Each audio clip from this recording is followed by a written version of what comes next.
recap of summer reviews. That's right, folks. It is ya boy, Peter Mann. What's up, y'all? And you know I had to bring along my number one co-host with the I have most, an announcement. Peter Mann the third. Go ahead. What you got? I'm not going to be on here for a while since I'm going to go back to school. So if you see me pop up in a little bit, that's all you're going to pretty much get because I'm going to school.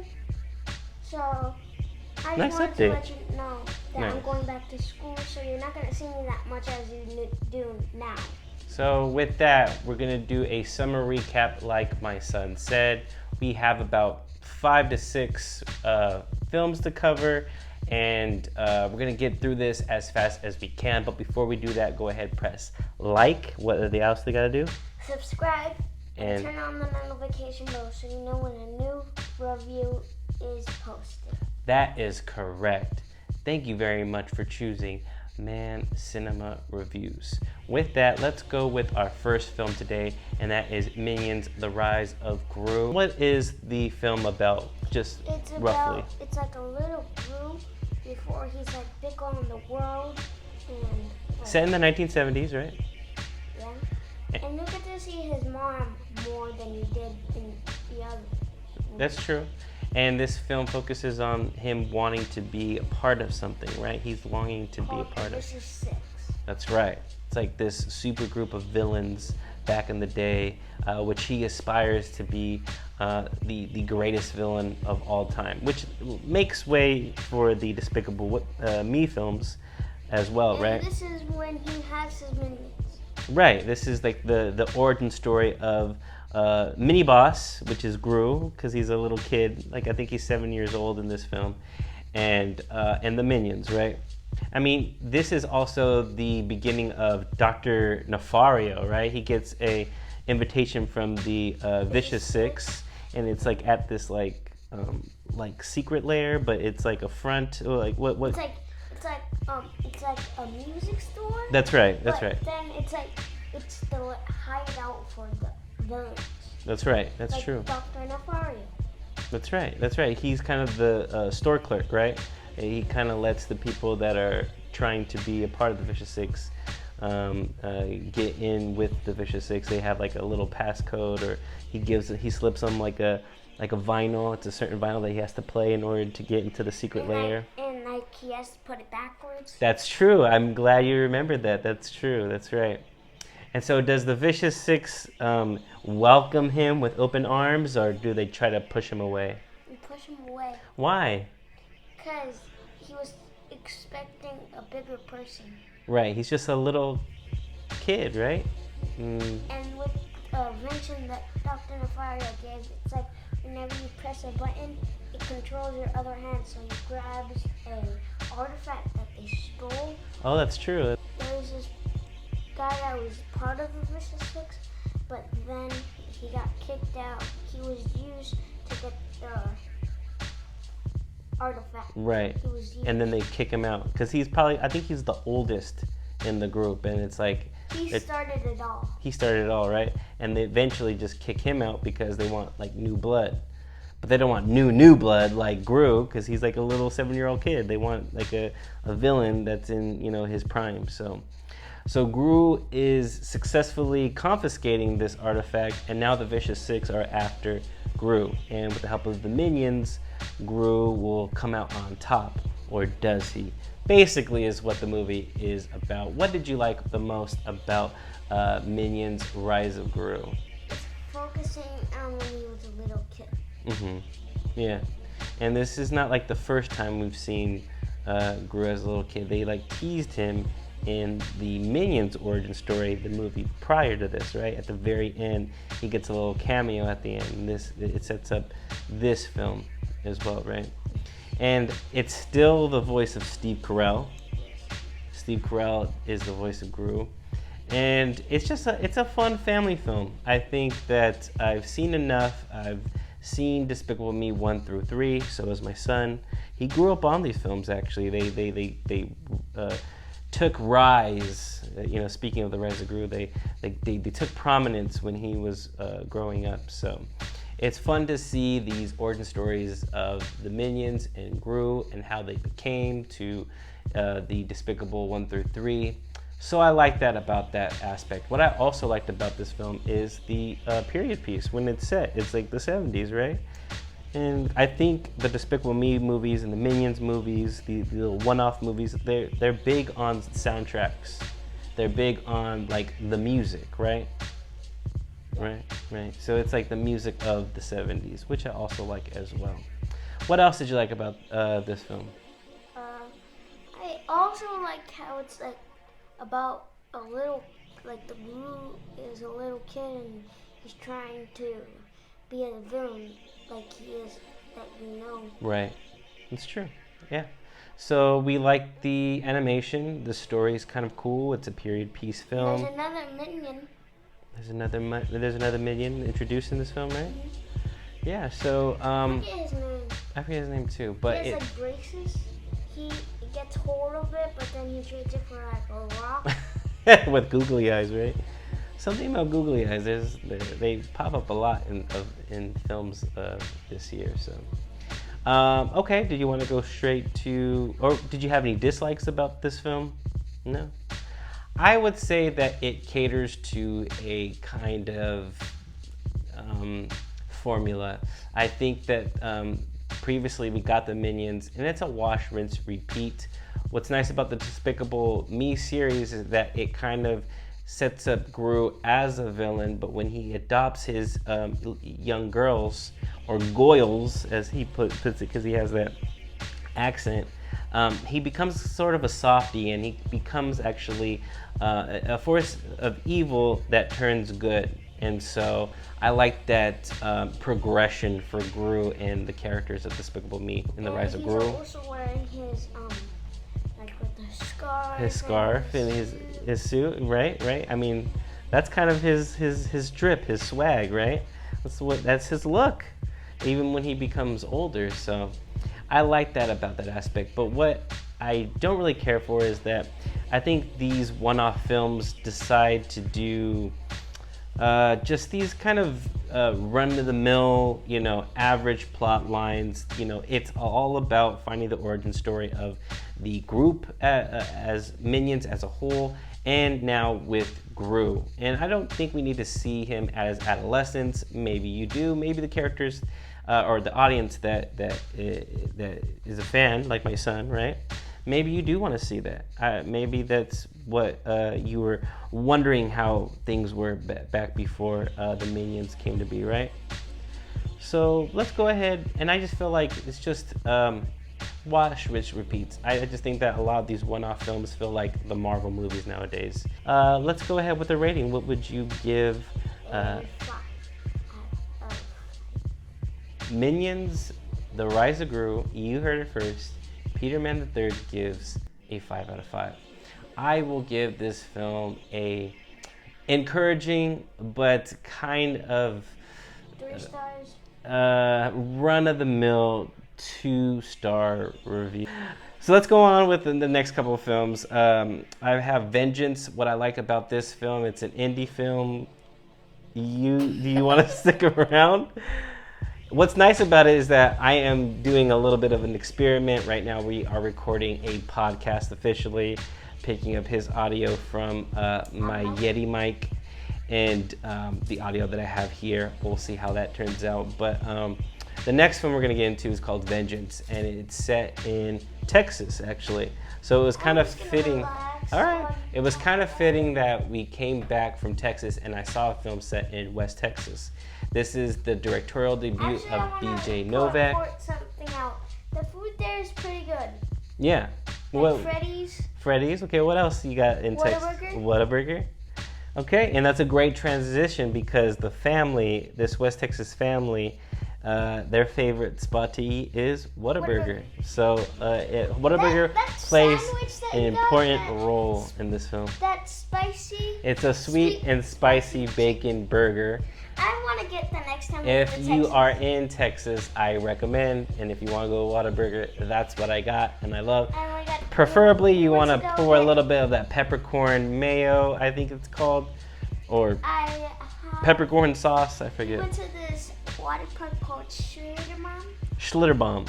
It's a German name, but yeah, that's cool. It has fun rides. There's this ride that it's good, but it's like, remember that one that has like the volcano? Yes. Yeah, it's like a jungle kind of cruise kind of thing. I was holding on for dear life. Yeah, it was cool. I liked it.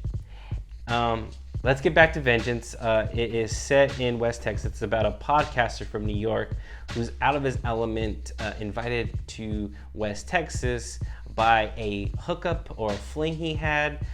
He's a man of the night. He likes to date around, and a woman that he was hooking up with ends up murdered in her hometown of Texas, and the family contacts the boyfriend in her life, and he didn't know that he was that to her. So he goes along with it. He's starting a podcast. The actress Issa Rae is his like executive producer. He comes with a idea of solving this murder with a podunk family that his fling was a part of. The brother contacts BJ Novak's character. He also stars, he writes, directs this film, and he's starring in. He's the podcaster from New York. And so he goes along with a scenario that the brother thinks that this was a murder. It looks like a overdose, but he is for certain that she was murdered, so the plot thickens. What I liked about Vengeance is that it's about a podcaster. Like Batman? Yeah, Vengeance, but it's more, it's more, local, not global. It's like a small aspect in West Texas. Like Batman. No, but he wants to be the hero in the story. So he goes along with it, basically not telling the family that he's doing a podcast about the deceased, and they will find that disrespectful when they find out his plot. But the plot thickens when he gets closer to the family and he learns about his fling and what he was to her and the characters in her life. And that's what I liked what BJ Novak does. I'm trying to get into that podcasting realm. I was a guest on a podcast. I'm hopefully going to be starting one, maybe with my son. I got one in the works with my wife currently. I might get a mic like my dad and start doing a podcast. About gaming, Like Fortnite, I like Pokemon. like We'll different come games. up with ideas. But yeah, what I liked about this is that it highlights the modern day journalist or podcaster. It deals heavily with what we find interesting. It's all about true crime. I really like this cast. Issa Rae, surprisingly Ashton Kutcher, plays this mysterious, enigmatic record producer that got entangled with the deceased. So there's a lot of allure and a lot of mystery that's going on. And it's a small film, and I think by the end, it does something very daring, but kind of anticlimactic. I was with this film the majority of the time, and I really thought I was gonna give this film a strong 4, even possibly a perfect 5-star film. But I think that the film has some missteps. I think this is a directorial debut of BJ Novak that has meat on it, but I feel like things are rushed in the third act, and I don't think that everything comes to fruition in a natural, cohesive manner in Vengeance. I think it's a job well done, but I think it's a very nice try. And I think BJ Novak has an eye and has a look, and I think he is a filmmaker on the rise. It's very funny that he starts out as a comedic actor, and now he is turning as a writer-director. So I like that trajectory for BJ Novak. I just think that his films will become stronger once he knows the sense of plot and what he wants to do with his characters. But I really like the small town family in this West Texas conservative area. It's just a slice of life that's different from the main character, BJ Novak's character. A very upper, middle class, suburbanite, liberal, put into the world of conservatives in West Texas.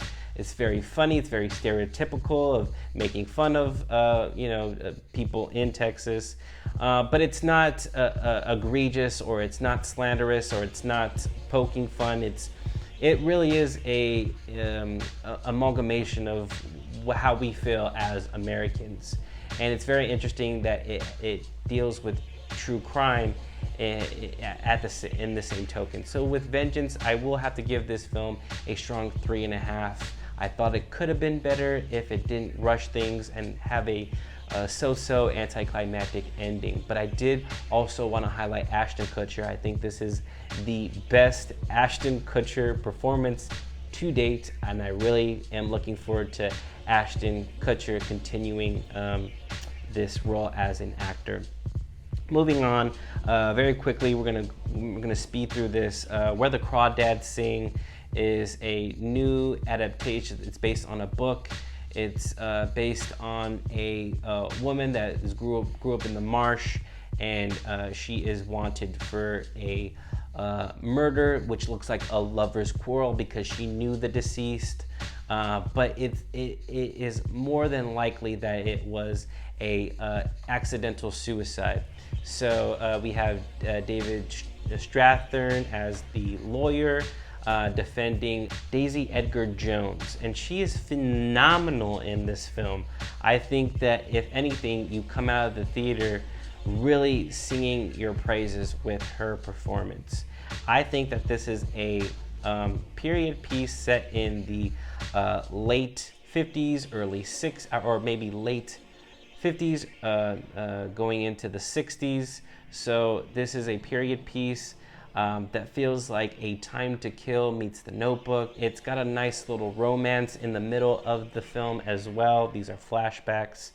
But I feel like this also becomes very Nicholas Sparks. Even if the romance is earned, I feel like it's a little cookie cutter, very played up, and doesn't feel natural at times. And we want to get back to the courtroom procedural anyways. So it was a mixed bag for me, but I was surprised of how much I really did like this film. It is executive produced by Reese Witherspoon. There's an original song by Taylor Swift. I think that this is the perfect date movie. So if you're looking for a film to take your significant other, I think you both will get something out of this film. I just wish that it could have been a stronger film for me. So with that, I will give Where the Crawdads Sing a strong but commendable 3-star review. Going on to Marcel the Shell with Shoes On. I believe it's probably out of theaters. I think you would have loved this film, Peter Mann, in retrospect, but I don't know. It's not like a animated film, but there is kind of like claymation animation in here, stop motion animation. It's about like a little shell. I'll show you the poster, but it's about Marcel. It's a documentary, if you will, of a 1-inch tall shell that lives with his grandmother, Connie, and then the residents in his neighboring town, not knowing who inhabits it. It's an Airbnb. I like documentaries. But it has to deal with a little shell. And this documentarian who is signs up for Airbnb. Probably bored of it. You may have, but I thought it was very cute and very endearing. That's probably why I didn't take you to it, because I think that it also just is straightforward. It plays like a documentary, but it's kind of a very feel-good, endearing film about family and loss, and about passion, and about endurance, and the underdog, very much so. But Marcel the Shell with Shoes On, once this documentarian puts clips from YouTube online, even TikTokers are doing like dances based on Marcel, overnight sensation, if you will. And he's just looking for his family, who got lost in the shuffle with a former couple that lived in this house. And they broke it off very, not violently, but there is very hostile. And Marcel is so cute. It's played by Jenny Slate. Even though she's a female, she's playing like a little kid named Marcel. And Dean Fleischer plays Dean. Isabel Rossellini plays Connie, the grandmother of Marcel. It's just a very cute film, and I really like it. I don't think I like it as much as people out there do. There's very endearing moments. There is definitely a scene in the film that will definitely make you cry, or if the filmmakers wanted to make you do so, a lot of people do. But I never got to that point. I felt its sentimentality, but I still find it very endearing. I think it's a very interesting take on like a mockumentary, even though it plays out like a narrative.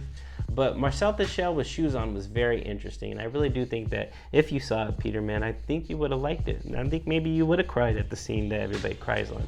With that, I will not give it a perfect 5. I don't usually cry in movies. But I mean, you will definitely feel it why it was sad. You know what I mean? And with that, I think it's the runaway film of the year.